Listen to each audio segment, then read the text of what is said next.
So hey everyone, welcome back to camera info once again. तो आज का हमारा जो पर्टिकुलरली टॉपिक रहने वाला है वो रहने वाला है यूनियन बैंक ऑफ इंडिया के बारे में।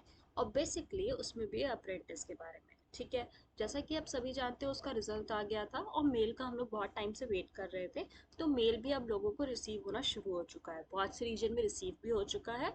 ठीक है। So congratulation for that. Second thing, अब आपको क्या करना है कि अब आपका जो मेल आया है वो डॉक्यूमेंट वेरिफिकेशन के लिए आया है, राइट। तो आपको अभी डॉक्यूमेंट वेरिफिकेशन पे ही फोकस करना है। बहुत से लोगों का डाउट ये था कि उसमें जो आपका नैट्स का आईडी है उसमें ऑप्शन आ रहा है ऑफर लेटर अपलोड करने का, राइट।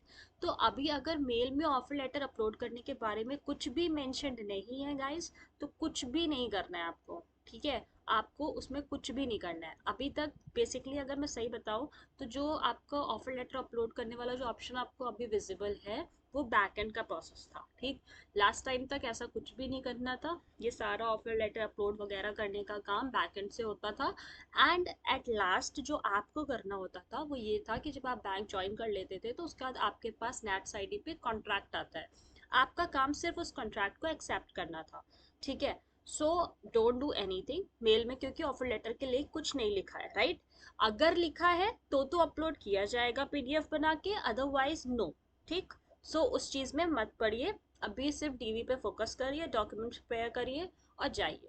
दूसरी बात ये आती है कि व्हाट इफ अगर हम ही को करना है तो अभी आपको ऑफर लेटर मिला ही कहाँ है। अभी तो आप डीवी के लिए जाओगे, आपको जब वो लोग अप्रूव करेंगे, आपके डॉक्यूमेंट सही होंगे, तब जाके आपकी ज्वाइनिंग के बारे की बात होगी। ठीक है। Then you will get that offer letter thing. ठीक है, जिसे हम लोग ज्वाइनिंग लेटर भी कहते हैं, जिसमें मेंशन्ड होता है कि which branch is allotted to you and all. ठीक है। तो ये अभी बाद में होगा। I don't think on the spot तो वो नहीं देंगे। लास्ट ईयर तक भी उन्होंने ऑन द स्पॉट कभी भी ज्वाइनिंग लेटर नहीं दिया है। अभी आपका डीवी होगा, डीवी के बाद वो आपको दोबारा एक बार बुलाते हैं, या फिर अब क्या कहते हैं, थ्रू दैट मेल एंड एक हार्ड कॉपी आपके घर पे पहुंचती है। ठीक है। ऐसे हुआ था लास्ट टाइम तक। तो हम लोग वही एक्सपेक्ट करके चल रहे हैं कि अगर सेम प्रोसीजर फॉलो होता है तो अभी आपको ऑफर लेटर के लिए कुछ भी नहीं करना है। Don't do anything. ठीक है। Instead of doing anything wrong, it's better to do nothing, so don't do. And अभी फोकस करो सिर्फ डीवी पे, डीवी दो। और दूसरी बात, yes, for the branch thing, तो जो आपका डीवी का लोकेशन उन्होंने दिया है वो zonal office, regional office, basically ऐसा सीन होता है, तो वो उसका होता है। ठीक है। So it's not your branch. आपको ब्रांच अलग एलोकेट होती है। ठीक है। और कई बार होता है वो छोटे छोटे जैसे सर्कल्स होते हैं, तो उसमें जो एक पूरा प्रॉपर रीजनल ऑफिस होता है वहाँ पे आपको बुलाया जाता है।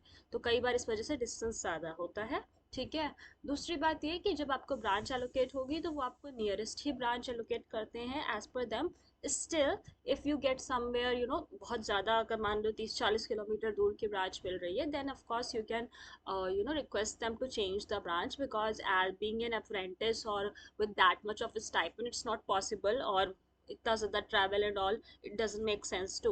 सो यू कैन रिक्वेस्ट देम, तो अगर आपके नियरेस्ट अवेलेबल होगी तो वो आपको वो ब्रांच एलोकेट कर देंगे।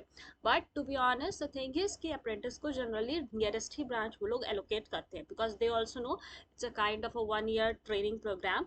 सो they also work accordingly, right. तो इसके बाद भी अगर कोई डाउट आ रहा हो, you guys can ask me in the comment section. You can connect with me on Telegram too. Thanks for watching. Bye bye. And yeah, don't forget to subscribe.